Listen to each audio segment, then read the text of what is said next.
to be able to refer to two different classes by the same name or something? And the answer, annoyingly, is like sort of, right? So let's take a quick look back at this sorted aisle thing from Monday. Okay, so in this scenario, one of the things that we'd like to be able to do is let's assume that we were the like people who are writing the SDK for Java, right? They produced and wrote this nice code called sort, right? This can sort collections of, you got to spell words, friends.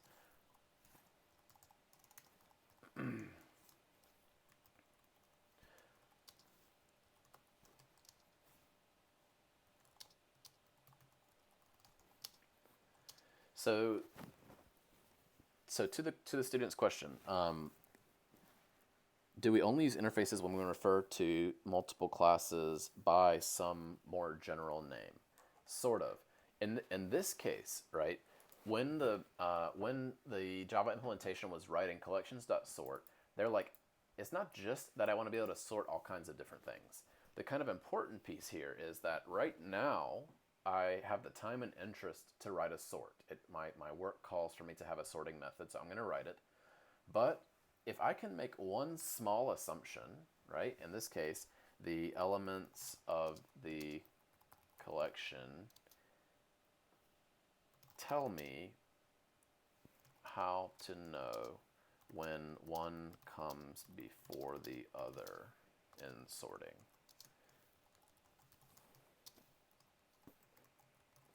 So what this means is that when they write this sort, even if they're only sorting one kind of thing right now, they've just written it in a way that if they should need to sort things in the future, they've already got a way to do it, right? So that's slightly different than the question. The question is, oh, if I notice I have two things that I could maybe sort of speak about generally, then maybe I could make an interface that they both implement. But this is a different situation. Even if I only have one thing that I'm going to sort, I can say, you know what, I'm going to write my sort in a way that all it needs to know about the elements is, does this one come before another or not? And so now I've sort of written code that can work in the future in unexpected scenarios, right? You can come up with any class you want. I'm going to come up with some, JMU specific kind of a class, a Duke's student or something, and I'll be able to sort Duke's students as long as they, satisfy this one little assumption that I have, right? So my collection.sort will let me know about the assumption.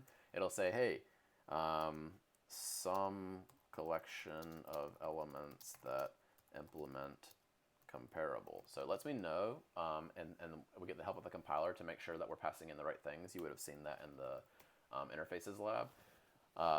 But yeah, that's kind of one of the nice opportunities that's afforded us in interfaces, is that the point of an interface is not just to generalize that, hey, there's this thing and another thing, and I'm going to refer to them by the same thing.